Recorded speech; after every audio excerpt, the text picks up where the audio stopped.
everybody. My name is Maya Rose Spoken Word. And this Thursday, I'm teaching a master class at the Woodbury Library. It's called the Adults Writers Round Circle. And it is free to the public. So I have a flyer right there if you want to take a picture of it. It's at 5:30 till 7. And at 7 o'clock, we're having an open mic. Even if you don't do the workshop, you can still come and share stuff at the open mic. And so I'm going to read some poems from my book, Poems from My Broken Heart. And one of the things, so this one is kind of like in theme with like the reason why you should write. Because you can take all your little life experiences and put them into a nice little pretty package. So appropriately, this poem is titled, At Least I Got a Poem Out of It. At least I got a poem out of it. Some solace to my agony. This life dance of shaded colors going to yellow from pure deep set black. Beyond a rainbow and back again. I grieve tentatively over the lost, stolen contents of my purse. Lost feels least victim-like and stolen doesn't provide me with enough blame. I made a deal with God sometimes as a kid. Or yesterday, for all I know, to make my life lessons hurt like a loose tooth that refuses to come out. It's painful and all, yet nothing so tragic to earn less than superficial compassion. Myself included, and directed. Oh, that piercing smile from the boy across the room shoots the drug into my gums for at least a day. Lingering just enough to anesthetize the throbbing memories. Or at least for a few days. Another deal that God won't let me out of. My angels turning into devils when my heart is somehow attached. I will stop the flow of feelings. Person in the mirror, obey. I got to stop it officially. Or at least control who I let in the door. No matter how good they smell or flatter me, the same compliments in that reverberant voice, embracing my limbs and soothing my mind, those strong arms pulling closer, enchanted moments of peaceful mystery. 2, 3 days by the phone, waiting until the silliness of expectation kisses my tears and padlocks my heart while I cleanse all my past rejections in the blue of his eyes and add him to the collection nestled deep in the earth.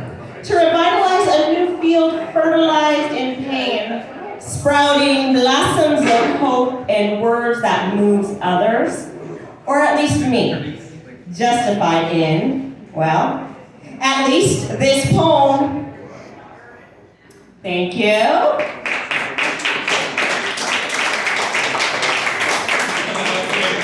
So one of the themes that I've been talking about in my master class is diversity, because like right now, I don't know if you know, like diversity is kind of a buzzword right now around town and education and different cultural things. So of course I'm going to jump on that bandwagon. But I've been writing about diversity pretty much since I've been writing. It's hard not to when you are an ethnic person. But here's a good example if you come to my poetry workshop. Just some themes that can stimulate your brain into digging deeper into some of the more diverse issues that happen not only in our time right now, but throughout history and in different countries and different parts of the world, parts of our country. So this one is called Katrina's Story, and obviously I wrote it after the Hurricane Katrina.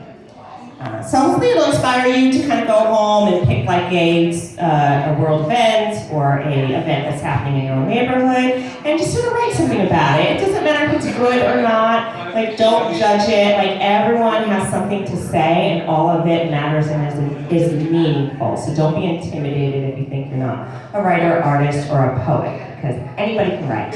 And everyone has an opinion. Katrina's Story. Broke our backs on the banks of Mississippi.